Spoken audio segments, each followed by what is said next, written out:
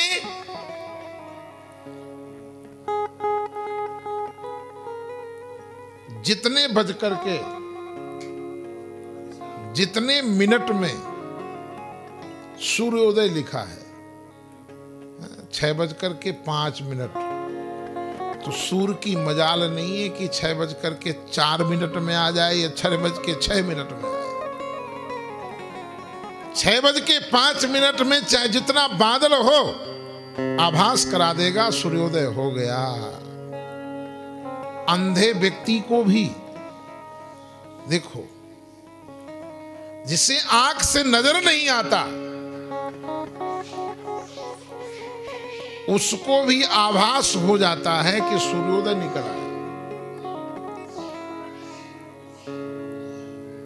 आंख बंद करने पर लोग कहते कुछ नहीं दिखाई देता। नहीं, आंख बंद करने पर भी वो पावर बंद नहीं है। जब आप आंख बंद करते हैं तो जो अंधेरा नजर आता है, आंख खोलने पर उजेला नजर आता है और बंद करने पर अंधेरा का आभास होता है। क्योंकि वो जो हेतु है, जब तक वो पावर बंद ऑफ नहीं करेगा, तब तक तुम आंख को बंद नहीं कर सकते।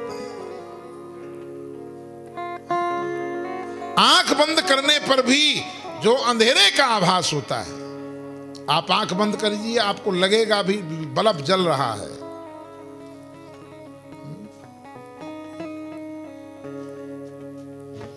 यानी जो वो सिस्टम है बाहर का, उसको आप बंद नहीं कर सकते। जब वो ऑफ करेगा तभी ऑफ होगा। सब पर अनुशासन करता है। संसार में एक बाप 4 बच्चों का पालन नहीं कर पाता।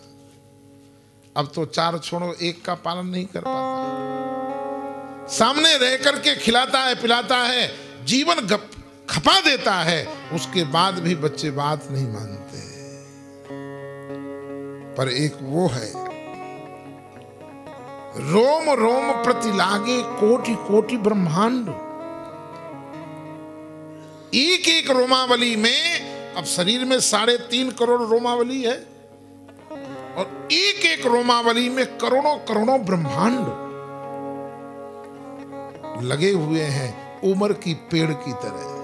जैसे उम्र के पेड़ में फल लगता है ना, कई बार तो फल के ऊपर भी फल, सीरियल बाई सीरियल।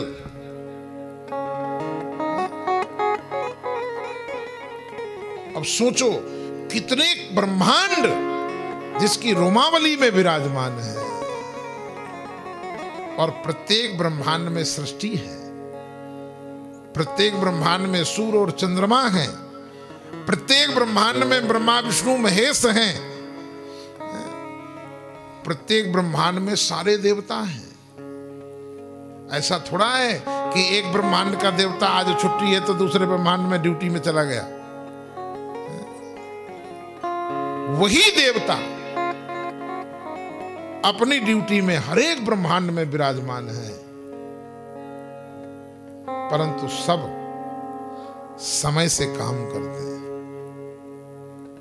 इतना बड़ा पावर है, नजर नहीं आता,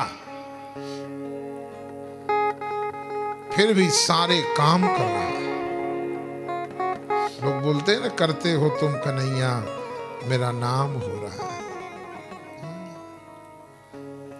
हेतु कभी श्रेय नहीं लेता, हेतु पर्दे में रहता है।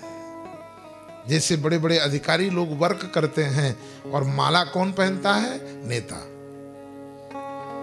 मंच पर माला जो बोट खरीद करके 5 साल के लिए निर्धारित होता है, वो श्रेय लेता है। अब ये रोडों का जाल बिछाए, कितने इंजीनियर जो है अपने दिमाग को खपा दिए होंगे, उनका कोई नहीं जानता होगा। पर जो मिनिस्टर फीता काटने के लिए पहुंचता है, पत्थर लग गया, लोग कहते इन्होंने बनाया है।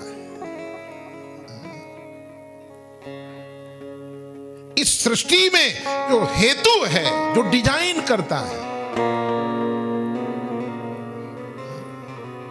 नाम कलर भरने वाले का हो जाता है।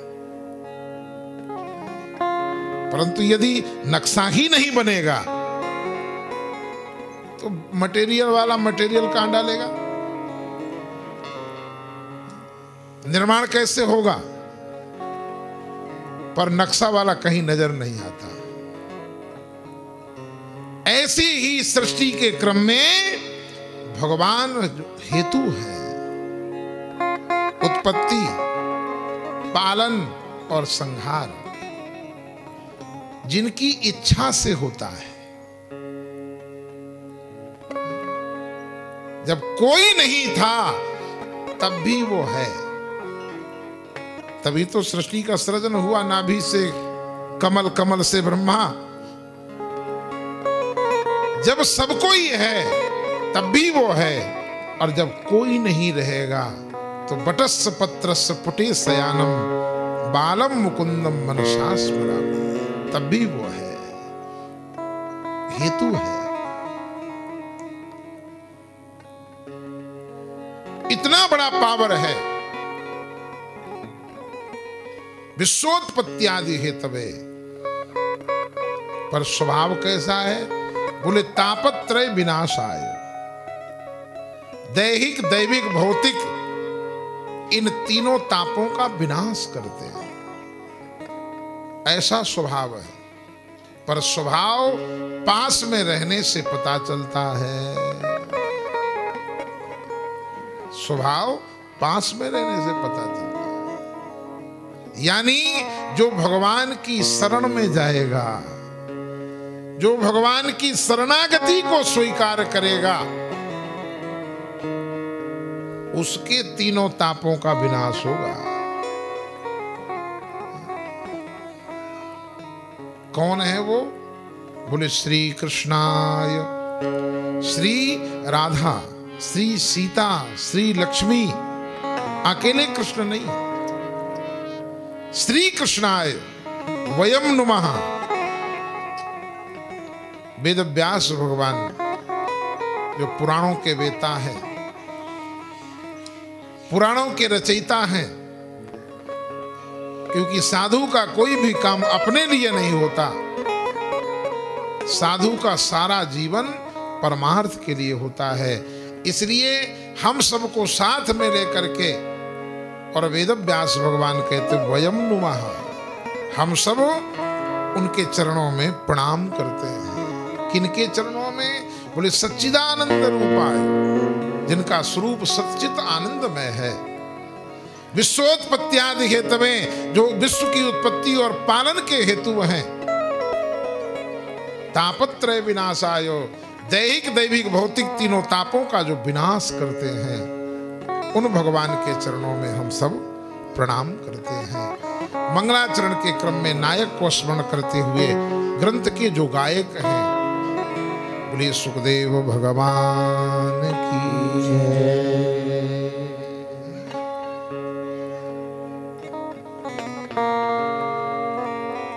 उनको स्मरण किया। तत्राद भवद भगवान व्यासपुत्र,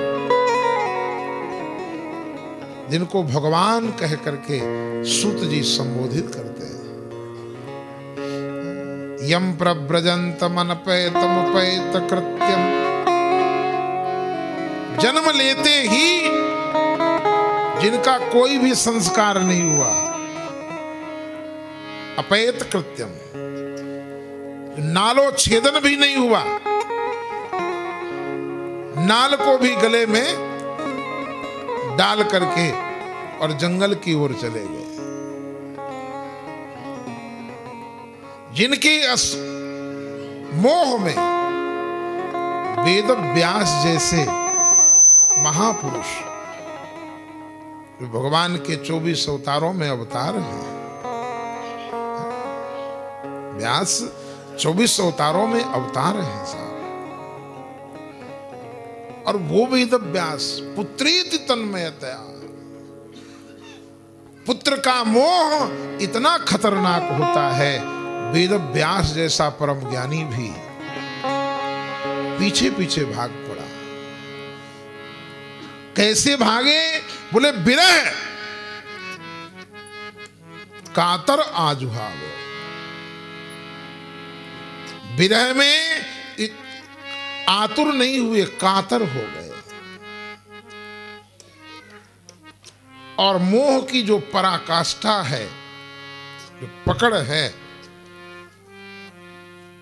वो कातर की तरह हो गई। कातर एक होती है ना, पानी में जो लग जाए फिर जल्दी छूटती नहीं है।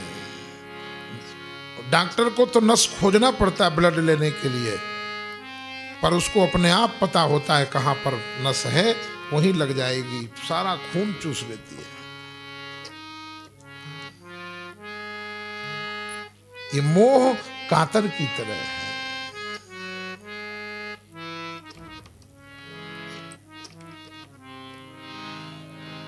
सुखदेव जी के पीछे पीछे वेद व्यास जी कातर की तरह, विरह कातर आजुहाव। पर सुखदेव जी ऐसे परमहंस जिन्होंने मुड़कर एक बार नहीं देखा कि मेरा बाप दौड़ रहा है, ऐसा बैरागी आज तक इस धरा में अभी तक नहीं हुआ साहब। दुनिया में जितने भी बैरागी हैं, माता पिता के पास में 2-4 साल तो रुके, साल 2 साल भी। पहले तो लोग पुत्र जो है दान कर देते थे आश्रमों में, तो महीना 2 महीना 6 महीने का साल भर का होता था तब दान करते थे। ये तो नहीं कि जन्म लिया और दे दिया, फिर पालन कैसे होगा। ऐसे बैरागी हैं कि साहब जन्म लेते ही जंगल की ओर चले गए। बैरागी तो कई हुए जिन्होंने संसार को त्यागा नहीं, संसार ने उनको त्यागा।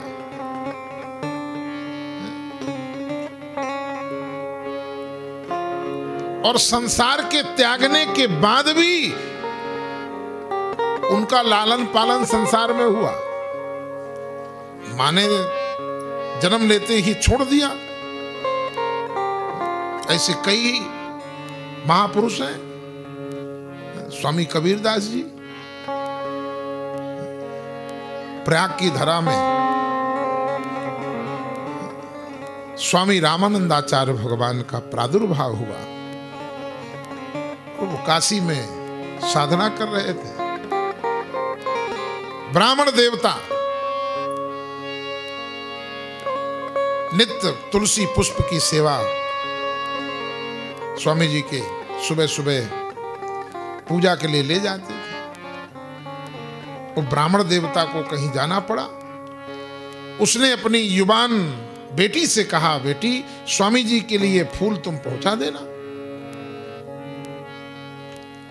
और वो ब्राह्मण देवता की पुत्री वो लेकर के पुष्प और तुलसी स्वामी जी के सेवा में गई। स्वामी जी ने सारे फूल ले लिए और 2 फूल उसकी झोली में डाल दिए। स्वामी जी को यह आभास हुआ कि वो ब्राह्मण की वधू है। ध्यान नहीं रहा, होनहार जब जैसी आवे। और वो 2 फूल स्वामी जी ने जो झोली में डाले और ये कह करके डाला, पुत्रवती भव। स्वामी जी ने सोचा ब्राह्मण देवता के पंडित जी की बहू है, अब बहू है तो उसको एक ही आशीर्वाद दिया जाएगा, सौभाग्यवती या पुत्रवती भव। और उन्होंने पुत्रवती भव का आशीर्वाद दे दिया। उस कन्या ने हाथ जोड़ करके निवेदन किया, स्वामी जी मैं बहू नहीं हूं, मैं बेटी हूं, अभी मेरा विवाह नहीं हुआ।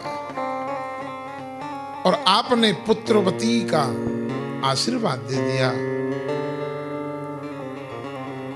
स्वामी जी एक क्षण के लिए स्मरण करने लगे और स्मरण किया तो स्मरण करते ही उसकी झोली में जो 2 फूल थे वही बालक के रूप में परिणित हो जाते हैं।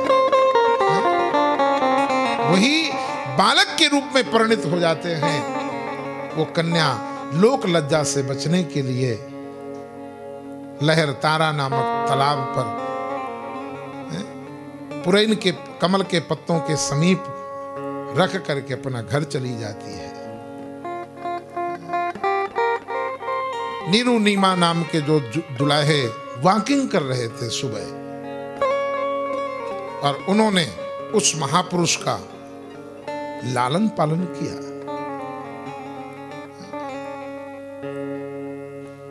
जब ये महापुरुष अंतिम अवस्था को प्राप्त हुए, शरीर जब शांत हुआ, पालन हुआ मुस्लिम परिवार में, जन्मे ब्राह्मण कुल में स्वामी जी के आशीर्वाद से, हमेशा अपवाद रहा। दोनों पक्ष के लोग अपना हक जमाते थे, हमारे हैं हमारे हैं। और अंतिम क्षण में जब हिंदुओं ने कहा हम संस्कार करेंगे, मुसलमानों ने कहा हम दफनाएंगे, झगड़ा होने लगा। जब झगड़ा होने लगा तो अंतिम क्षण में जिस कफन में शरीर ढका था, और जब उस कफन को उठाया गया तो 2 ही फूल मिले साहब। जिन 2 फूलों से जीवन का शुभारंभ हुआ था, और वही 2 फूल, एक को हिंदुओं ने ले लिया, संस्कार कर दिया, और मुसलमानों ने लेके दफना दिया। इसलिए वो पद है ना, जीनी रे जीनी चदरिया, जीनी रे जीनी, उसमें कहा ना, दास कबीर ने ऐसी ओढ़ी, दास कबीर ने ऐसी ओढ़ी, ज्यों की त्यों कर दीनी चदरिया, झीनी रे झीनी। तो महापुरुष अनेकों हुए, पर सुखदेव जी जैसा परमहंस जन्म लेते ही किसी और के हाथ में नहीं आए साहब। किसी ने गोदी में लेकर के स्तनपान नहीं कराया,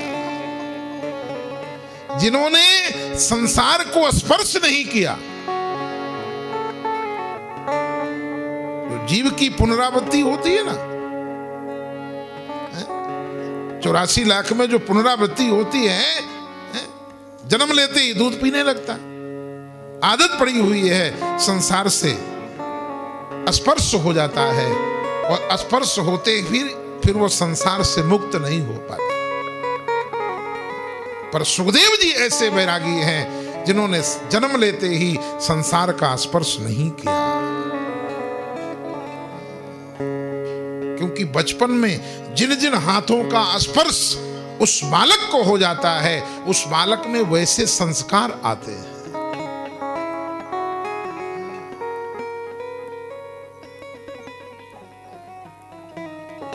ऐसे भीतरागी तम सर्वभूत हृदय मुनि मानतोषि। सर्वभूत हृदय केवल परमात्मा है।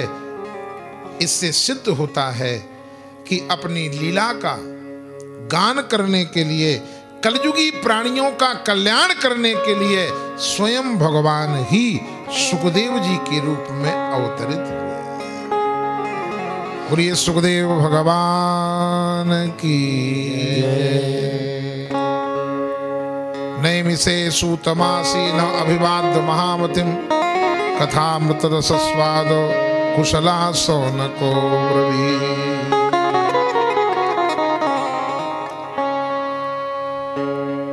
तीसरे हैं सूत जी महाराज। चौथे क्रम में सौनक जी महाराज जो 88,000 ऋषियों के प्रधान नायक हैं, और 5वें नंबर में 88,000 ऋषि महर्षि लोग। पहले ग्रंथ के नायक को स्मरण किया, फिर ग्रंथ के गायक सुखदेव जी को याद किया, फिर ग्रंथ के जो पायक थे सूत जी, जिन्होंने वेद व्यास भगवान से प्रसाद पाया था भागवत का, और ग्रंथ के जो लायक हैं सौनक जी, और ग्रंथ के जो सहायक हैं 88,000 ऋषियों को स्मरण किया। सूत जी को प्रणाम करके सौनक जी ने जो प्रश्न किया, सूतक क्या ही कथा सारम मम करण रसायन, हमें रसायन वाली कथा सुनाओ। चूरन काढ़ा भस्म नहीं, रसायन, जिसे मीरा ने पान किया, सूर्य ने, नानक ने, चैतन्य ने, कबीर ने, तुलसी ने, इन्होंने रसायन का पान किया। जिस रसायन को पाने के बाद भक्ति ज्ञान विरागाप तो विवेको वर्धते महान माया मोह निरासस्य वैष्णवई क्रियते कथम इहि घर घोरौ कलौ प्रायः जीवस्याम श्रुताम गतः क्लेश कांतस्य तस्यैव शोधने किम परायणम श्रेयसाम यद् भवश्रेया पावनानां च पावनम कृष्ण प्राप्ति करम साधनम तद्वदाधुनम चिंतामणि लोक सुखम सुरर्दु स्वर्ग संपदम प्रयच्छति गुरु प्रीतो वैकुंठम योगी दुर्लभम। भक्ति ज्ञान वैराग को बढ़ाने वाली हो, विवेक की वृद्धि कराने वाली हो, साथ में माया मोह से निवृत्ति कराने वाली, श्रेय का भी श्रेय हो, पवित्र से भी पवित्र हो, और भगवान कृष्ण की प्राप्ति का शाश्वत साधन हो। जो एक साधन पकड़ ले फिर भगवान की हिम्मत ना हो कि हमारे पास से कहीं दूर हो जाए। बाघ छुड़ाए जात हो, फिर दावे के साथ कह सके हम, यदि वो जाना भी चाहे, भागना भी चाहे, तो हम दावा कर सके कि बाघ छुड़ाए जात हो निबल जान के मोह। अरे हृदय से जब जाओगे तो मर्द बदोगे तो निकल के दिखा दे। जिस शाश्वत साधन को करने के बाद दावा कर सके, हम कह सकें कि नयूं घन श्याम हम तुमको दुखों से घबरा के छोड़ेंगे। नयूं घन श्याम हम से घबरा के छोड़ेंगे।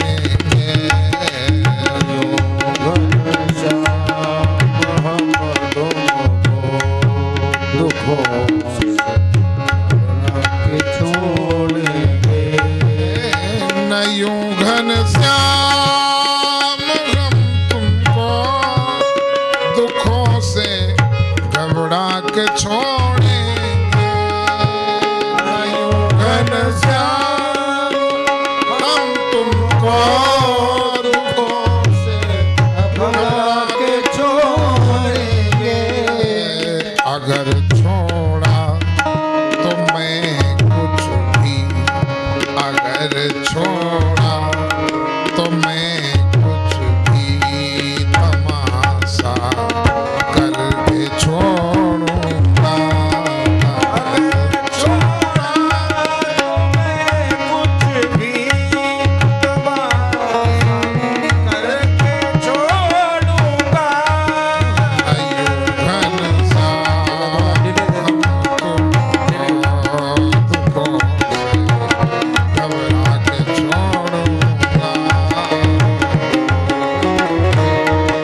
समय कम है, बस विश्राम होने वाला है क्योंकि आज पहला दिन है।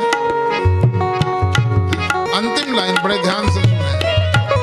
निकाला था जिस घर से उसी घर पर, उसी घर से निकाला था, जिस घर से उसी घर पर, उसी घर से निकाला था, जिस घर से उसी घर से, उसी घर पर निकाला था, जिस घर से उसी घर से, उसी घर पर।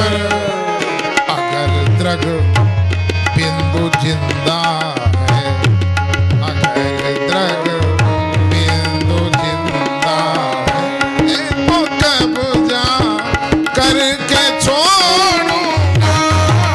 अगर द्रग बिंदु जिंदा है, तो कब्जा करके छोड़ूंगा। नहीं घनश्याम मैं तुमको घबरा के छोड़ूंगा।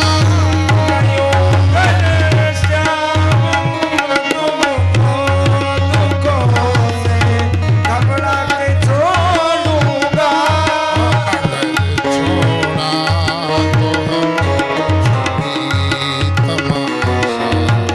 करके छोड़ूंगा।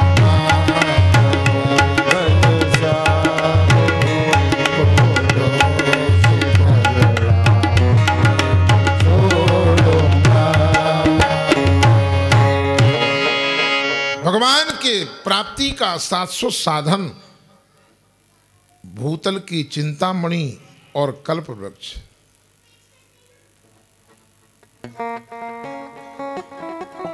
सौनक जी ने प्रश्न किया और सूत जी ने भूरी भूरी प्रशंसा करके बड़ा अद्भुत उत्तर दिया। प्रश्न अनेक हैं और उसकी दवाई एक है। ये बीमारियां हैं, दवाई एक है। काल ब्याल मुखग्रास त्रास निर्णास हेतवे, यानी वेंटिलेटर में पहुंचने के बाद जहां से वापस होना, वो तो कोई मिश्रा जी हो, जिनको बोनस में आयु मिली है साहब, बोनस में आयु। वेंटिलेटर में जाने के बाद जहां से बचना असंभव है। हम सभी लोग काल रूपी वेंटिलेटर में पड़े हुए हैं। काल ब्याल मुखग्रास, काल रूपी सर्प के गाल में है। हम सब वेंटिलेटर में हैं। वो टिक टिक टिक टिक सुई चलती है ना ऑक्सीजन सिलेंडर की, बस जैसे रुक गई, ऐसी स्थिति में बचना असंभव है। पर सूत जी कहते हैं त्रास निर्णास हेतवे, वहां से भी बचाने की व्यवस्था है। क्या है? बोले श्रीमद् भागवतम शास्त्रम। श्रीमद् भागवत वहां से बचा सकती है। कौन सी भागवत? 4 श्लोकों वाली, अहमेवा समेमाग्रे नानदीय सत्परम। बोले नहीं, कलौ कीरेण भाषितम, कलयुग में सुखदेव जी के द्वारा सुखताल में गाई गई जो भागवत है। कीर माने तोता, कलौ कीरेण भाषितम, जो सुखदेव जी के द्वारा गाई गई जो भागवत है सुखताल में। बोले काल ब्याल मुखग्रास त्रास निर्णास हेतवे, जीव को काल रूपी ब्याल के गाल से निकाल करके भगवान के चरणों में पहुंचा देती है, जहां पर काल का पहरा नहीं है। न तद भासयते सूर्य न शशांको न च पावकः, यद गत्वा न निवर्तन्ते तद्धाम परमम मम। परंतु वो भागवत ऐसे नहीं मिलती। जन्मांतर भवेत पुण्यम तदा भागवतम भवेत। जब तक भागवत का संग नहीं मिलता तब तक भागवत सुनने को नहीं मिलती। साथ में भी भागवत, जो भगवान के हैं वो भागवत, जो भगवान का भजन करते हैं वो भागवत हैं। संग भी भागवत का प्राप्त हो जाए और सहयोग भी भागवत का प्राप्त हो जाए, तब बैठ करके भागवत सुनने को प्राप्त होती है।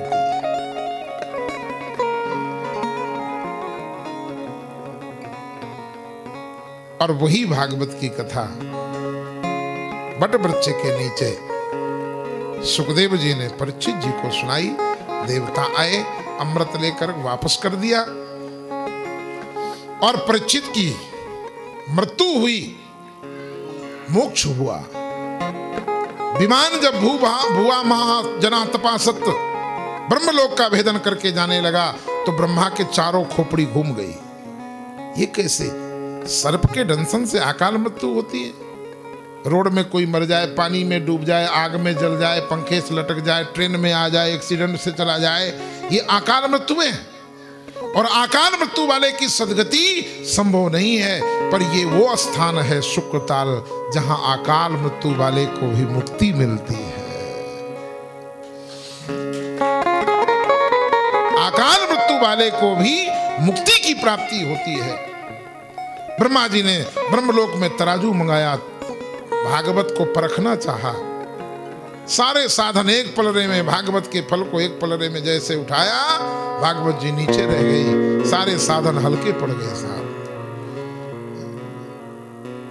सूत जी कहते सोनक, वही श्रीमद् भागवत की जो विधि है सनक सनंदन सनातन सनत कुमारों ने नारद जी को श्रवण कराई। कहां पर श्रवण कराई, कैसे हुआ प्रसंग, ये आप कल श्रवण करेंगे। आज की कथा यहीं पर विराम, क्योंकि प्रथम दिवस है। कलश यात्रा हुई, कलश यात्रा के बाद फिर सब लोग प्रसाद पा करके, थोड़ा सर्दी थी, कंबल मिल गए, और फिर व्यवस्थाएं पहले दिन हो ही जाता है। तो कथा का शुभारंभ हुआ। ये शुक्रताल की पावन धरा में बैठ करके हम लोग भागवत का आश्रय ले रहे हैं। बड़ा अलौकिक और बड़ा दिव्य क्षेत्र है, जहां बैठने के लिए देवता भी तरसते हैं साहब। देवता आए, फटाफट वापस किया सुखदेव जी, भागो भागो भागो। ऐसा पवित्र तीर्थ है। तो प्रातःकालीन प्रभात फेरी होगी और हमारे उपाध्याय जी का अलार्म बजेगा, श्रीमन नारायण नारायण नारायण, श्रीमन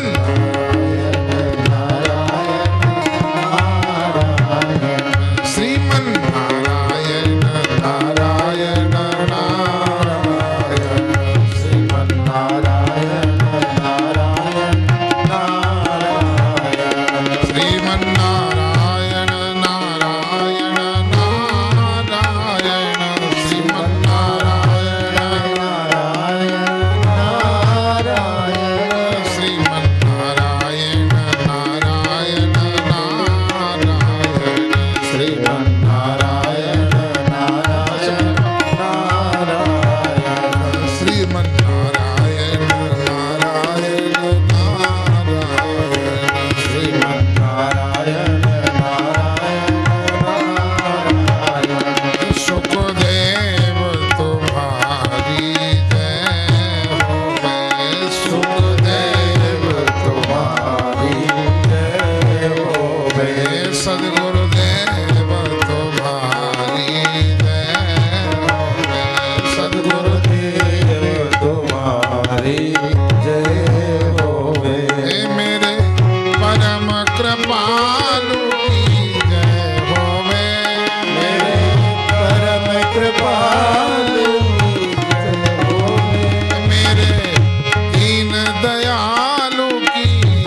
राधे।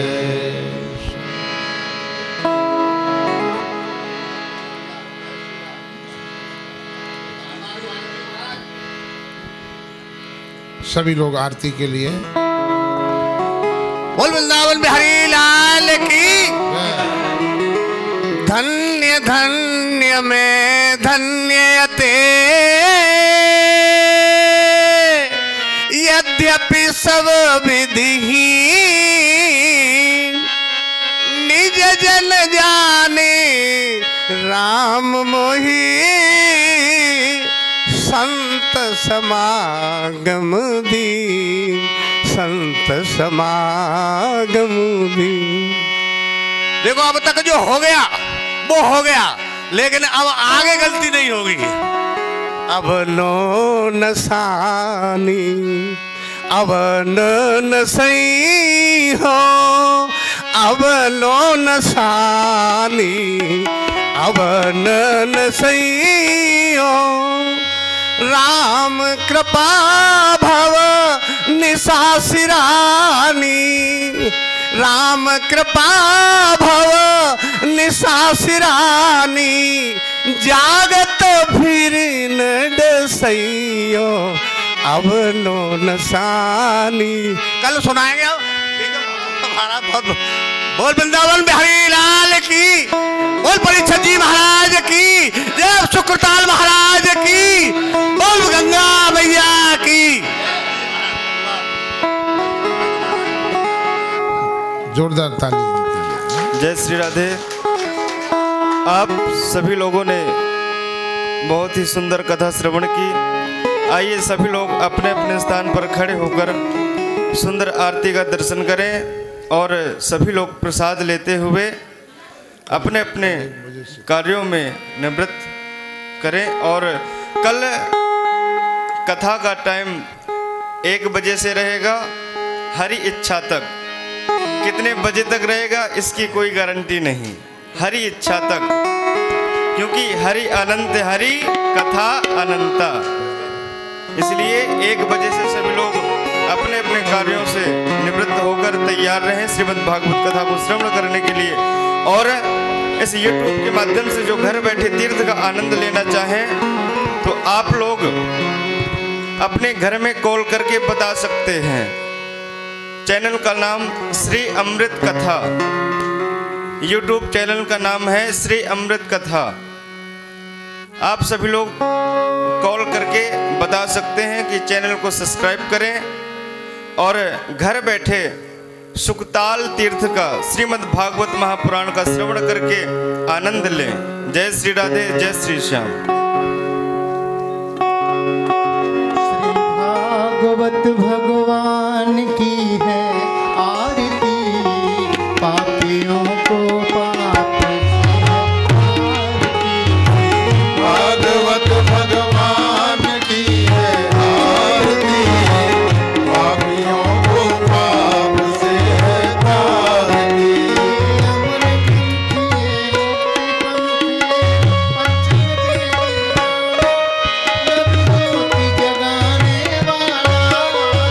अमर ग्रंथ ये मोक्ति पंथ है, पंचम वेद निराला, नव ज्योति जगाने वाला। हरि नाम यही, हरि ध्यान यही, पापियों को पाप से तारते। भागवत भगवान की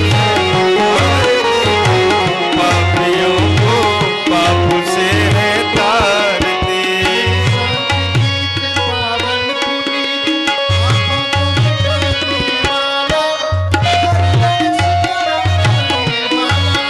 ये शांति गीत पावन पुनीत, पापों को मिटाने वाला, हरि दर्श कराने वाला। ये सुख करनी ये दुख हरनी,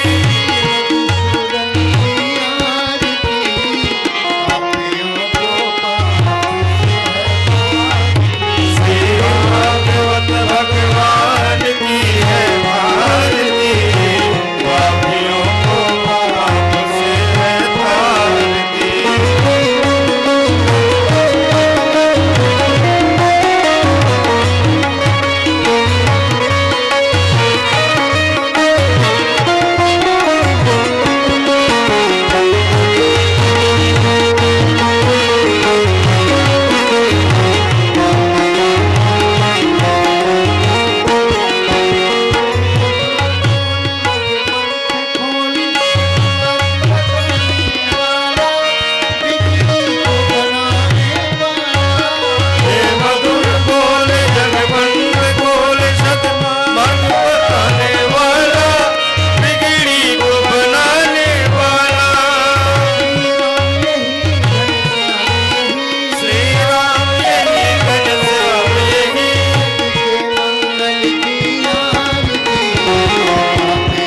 मंत्रपुष्पाणि जगन्मय जन्त देवास्तानि धर्माणि प्रथमान्यासन्नादयनाथं महिमानः शचन्द्रचतुर्पूर्वे शाद्याः सन्ति देवा नाना सुगन्धि पुष्पाणि यथा कालोद्भवानि च पुष्पाञ्जलिमया दत्तग्रहण परमेश्वर मंत्रपुष्पाञ्जलिं समर्पयामि श्रीमन् नारायणाय नमः।